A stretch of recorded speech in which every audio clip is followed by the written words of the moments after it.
मुक्तिधाम Nashik road Nashik आपल्या शाळेमध्ये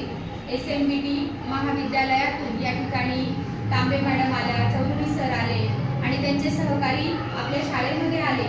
आणि आपण म्हणत असतो की मुलं ही राष्ट्राची खरी संपत्ती आहे आणि त्या संपत्तीचं जर आपल्याला जतन करायचं असेल, ती वाचवायची असेल, तर त्यासाठी अतिशय चांगला प्रोग्राम त्यांच्या कॉलेजने आणि त्यांच्या संस्थेने हाती घेतलेला आहे। संकल्प संपूर्ण स्वास्थ्य नावाचा प्रोग्राम आहे आणि या प्रोग्राम अंतर्गत त्यांनी आपलं जे आरोग्य आहे ते आरोग्य आपण कसं चांगलं राखलं पाहिजे, जंक फूडपासून आपण दूर राहिलं पाहिजे, आपल्या स्वतःच्या शरीरासाठी आवश्यक असलेला जो संतुलित आहार आहे तो आहार आपण कसा घेतला पाहिजे, त्याचबरोबर जंक फूड आपण कसं टाळलं पाहिजे, त्याचबरोबर आता सध्या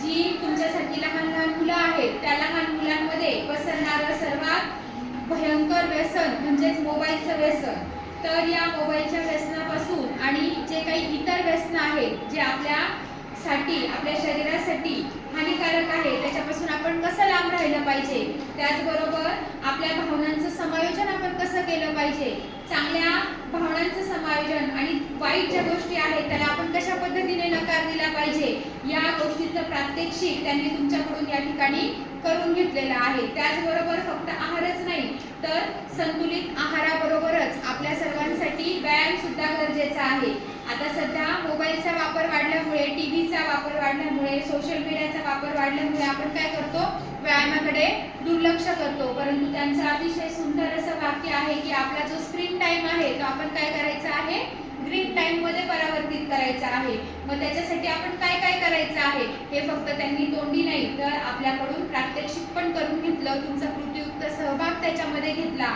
आणि खरोखरच आजच्या तुमच्यासारख्या पिढीला या गोष्टींची खूपच नितांत गरज आहे आणि ते स्वतः प्रत्यक्ष तुमच्याशी संपर्क त्यांनी साधला, प्रत्यक्ष संवाद साधला, नेमकं तुमच्या मनामध्ये काय आहे आणि तुम्हाला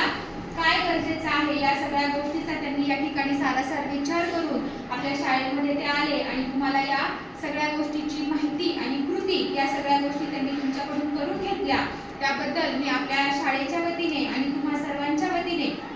या ठिकाणी त्यांचं मनपूर्वक आभार व्यक्त करते आणि त्यांचं हे जे कार्य आहे हे कार्य त्यांनी पुढे असंच सतत सुरू ठेवावं यासाठी आपल्या शाळेच्या वतीने त्यांना मी खूप खूप सदिच्छा देते। असंच सहकार्य आणि असंच प्रेम त्यांच्या संस्थेचं आपल्या सर्व महानगरपालिकाच्या शाळांवर आणि विद्यार्थ्यांवर राहावं अशी अपेक्षा मी आज व्यक्त करते। धन्यवाद।